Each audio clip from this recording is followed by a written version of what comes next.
रक्षा मंत्री राजनाथ सिंह ने कल लोकसभा से चीन को डायरेक्ट मैसेज दिया। अब आज वो राज्यसभा में अपनी बात रखेंगे और बताएंगे कि चीन ने पिछले कुछ महीनों में एलएसी पर कितनी चालबाजियां की हैं और भारतीय सेना ने उन चालबाजियों को कैसे नाकाम किया। इतना ही नहीं, अगर चीन से युद्ध हुआ तो हमारी फौज की तैयारी भी कैसी है, इस बारे में भी विस्तार से जानकारी देंगे राजनाथ सिंह।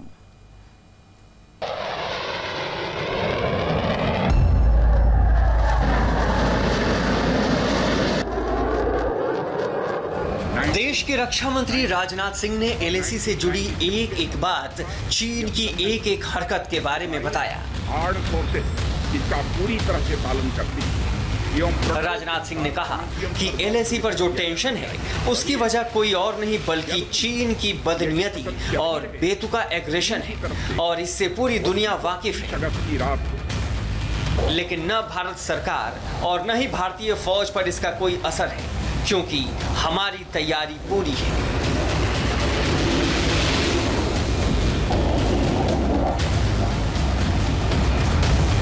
हमारे विभिन्न रक्षा मंत्री ने लोकसभा में कहा कि चीन न तो पुराने समझौते को मान रहा है, न बातचीत में हुई सहमति पर टिक रहा है और न ही एलएसी को लेकर बने मैकेनिज्म को फॉलो कर रहा है। राजनाथ सिंह ने बताया कि चीन ने एलएसी पर भारी तादाद में सैनिकों और हथियारों की तैनाती कर दी है, इसलिए भारत ने भी उससे कहीं अधिक संख्या में तैयारी की है।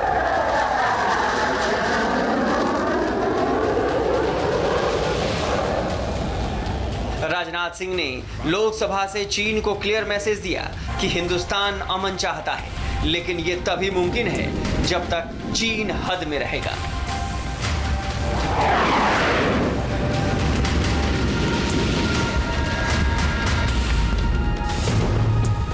अभी की स्थिति के अनुसार चाइनीज साइड ने एलएसी और अंदरूनी क्षेत्रों में बड़ी संख्या में सैनिक टुकड़ियां और गोला बारूद मोबिलाइज किया हुआ है।